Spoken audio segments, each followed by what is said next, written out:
Assalamualaikum warahmatullahi wabarakatuh. Selamat pagi, selamat siang, dan selamat malam bagi anak-anak yang sedang melihat video pembelajaran pada kali ini. Nah, jumpa lagi bersama Pak Andrian. Nah, pada kesempatan kali ini, Pak Andrian akan menjelaskan tentang tema 2, subtema 1, pembelajaran 2. Kelanjutan dari pembelajaran yang sebelumnya.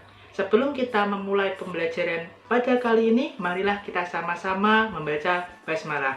Bismillahirrahmanirrahim. Nah, pada kesempatan kali ini, kita akan memulai pembelajaran tentang tema 2, subtema 1, pembelajaran 2. Nah, tujuan pembelajaran pada kali ini, kita akan mempelajari banyak hal. Yang pertama, kalian semua harus mampu mendeskripsikan organ-organ pernapasan pada manusia. Yang selanjutnya, dapat menyebutkan informasi terkait dengan pertanyaan apa, di mana, kapan, bagaimana, mengapa, dan siapa. Selanjutnya, menjelaskan bagaimana cara kerja dari organ pernapasan pada manusia. Kemudian menjelaskan ciri-ciri lagu bernada mayor dan bermain alat musik sederhana.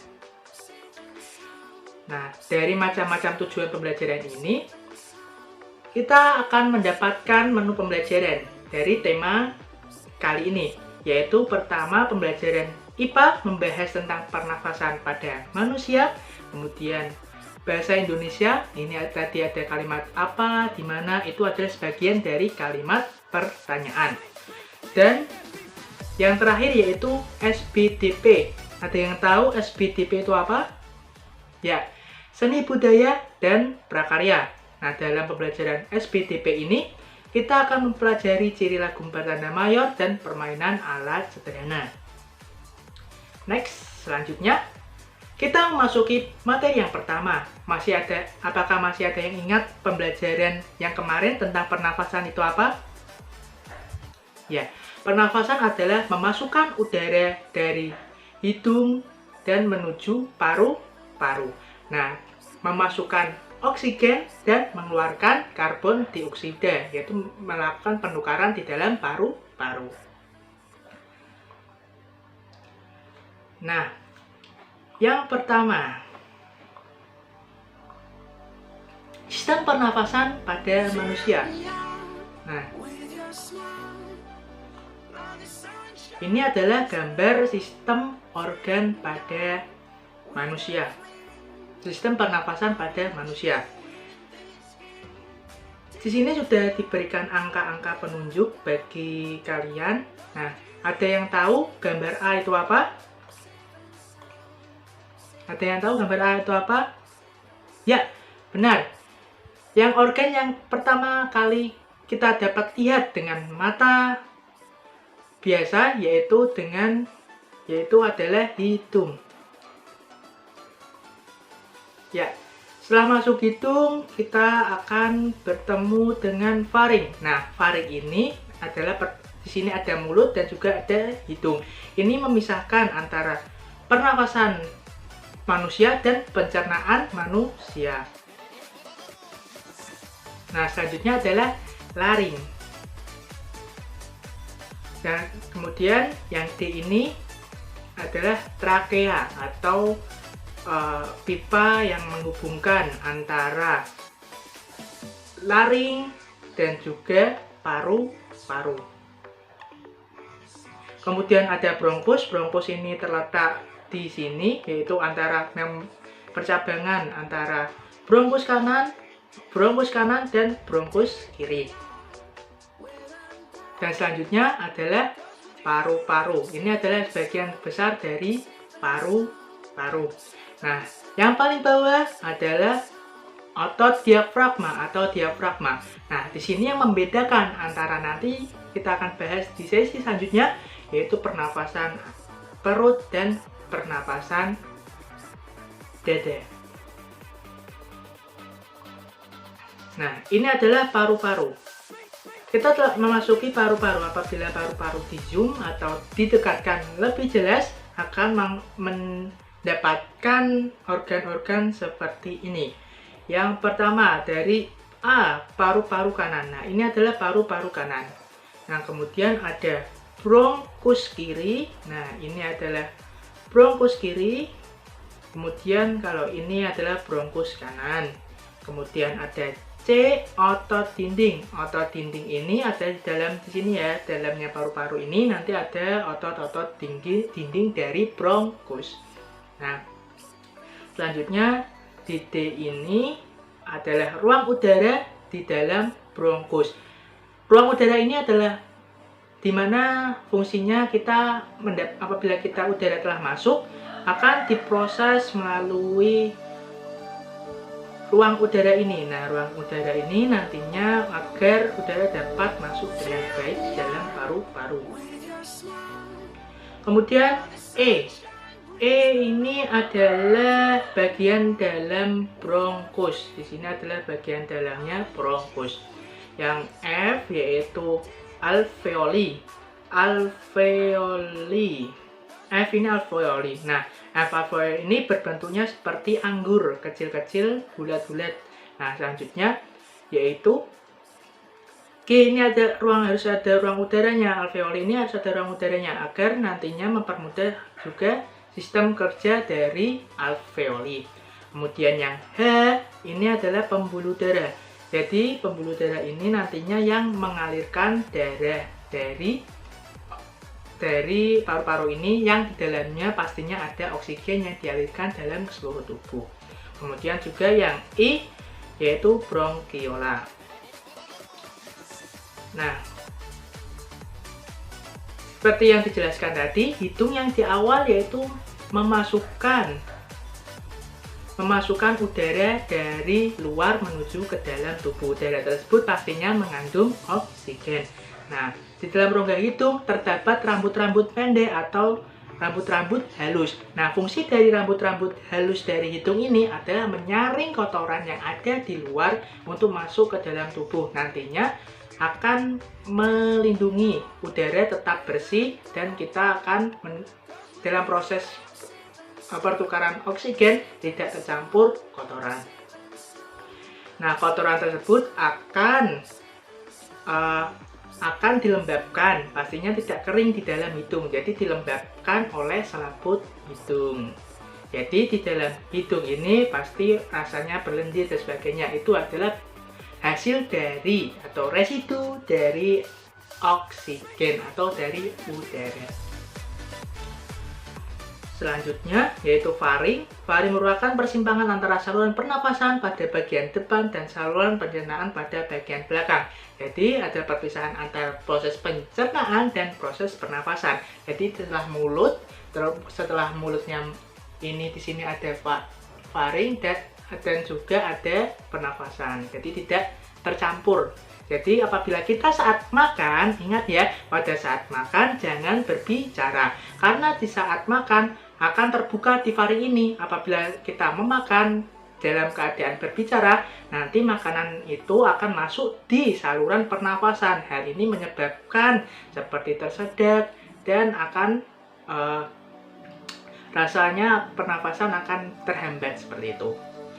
Selanjutnya laring atau tekak jakun. Apabila kalian sudah dewasa nanti, di sini akan terasa ada jendolan. Jendolan ini adalah jangkun.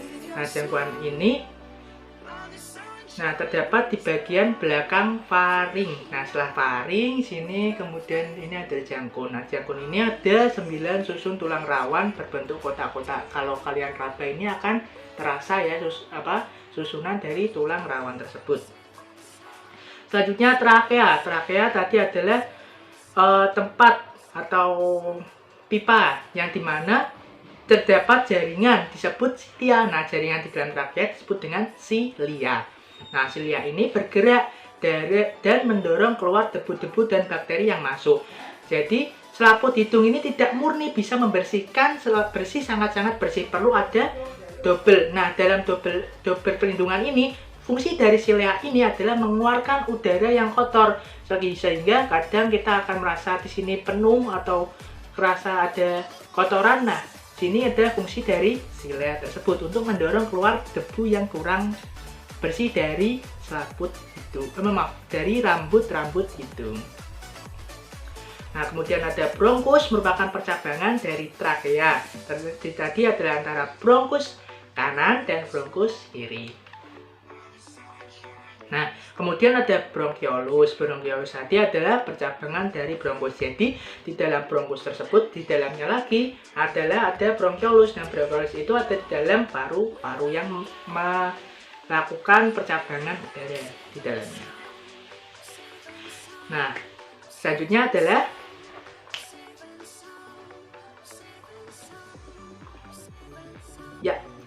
ini adalah sistem dari pernafasan pada manusia. Yang pertama masuk, kemudian melalui badan tenggorokan, kemudian tadi ada pertama adalah faring, kemudian setelah faring ini akan masuk ke paru-paru, kemudian masuk paru-paru, oksigen akan ditukar dalam paru-paru itu dan dikeluarkan melalui hidung.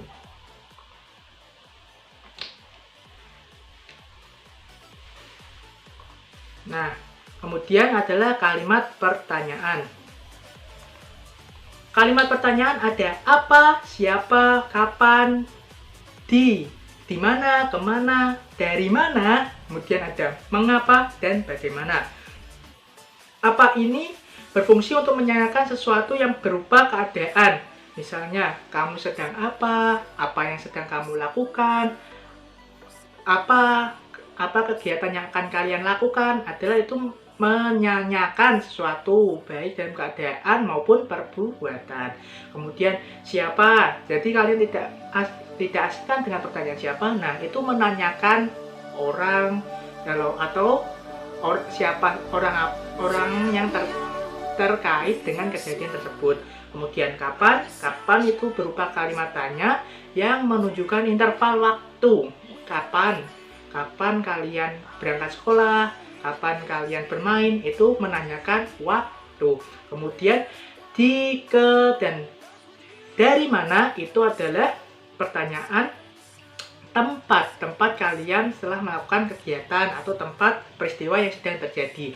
Di mana terjadinya, misalnya di mana terjadinya peristiwa Rengas Dengklok. Nah, kemudian di mana kalian bermain, itu bisa.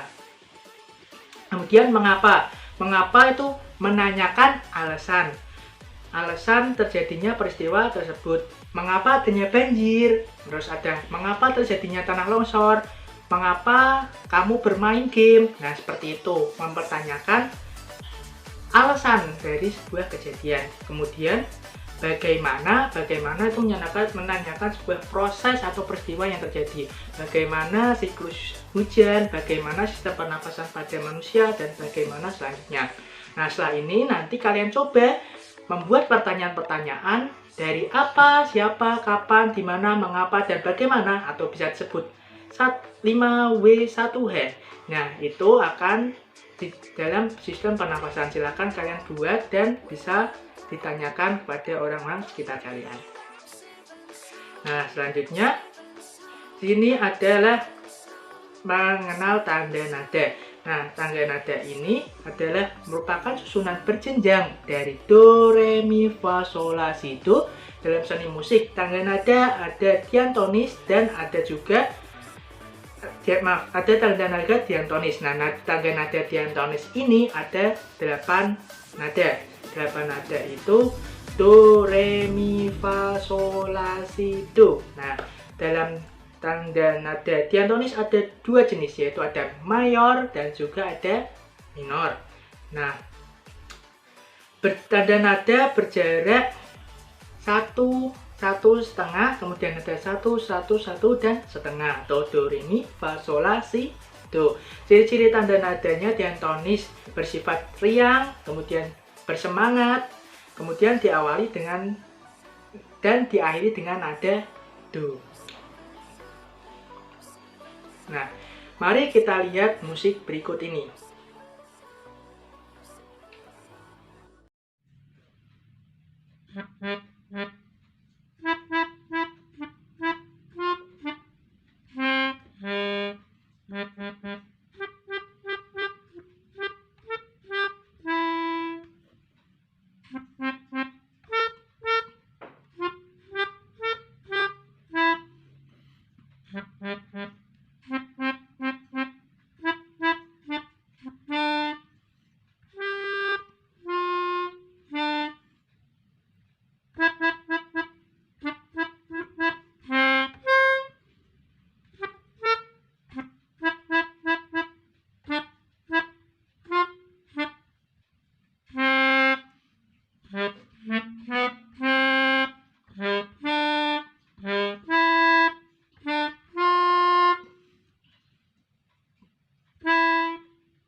Ya, terima kasih atas perhatiannya dan mohon maaf jika ada salah penyampaian maupun ada tutur kata yang kurang berkenan dan semoga menjadi manfaat untuk semuanya. Nah, apabila kalian suka video ini, like, jika tidak suka silahkan dislike dan beri komentar atau memberikan pertanyaan yang ingin kalian sampaikan kepada Bapak. Nah, apabila ada kesalahan, Bapak mohon maaf. Selanjutnya, mari kita berjumpa lagi di pertemuan selanjutnya di video berikutnya. Terima kasih. Dadah. Assalamualaikum warahmatullahi wabarakatuh.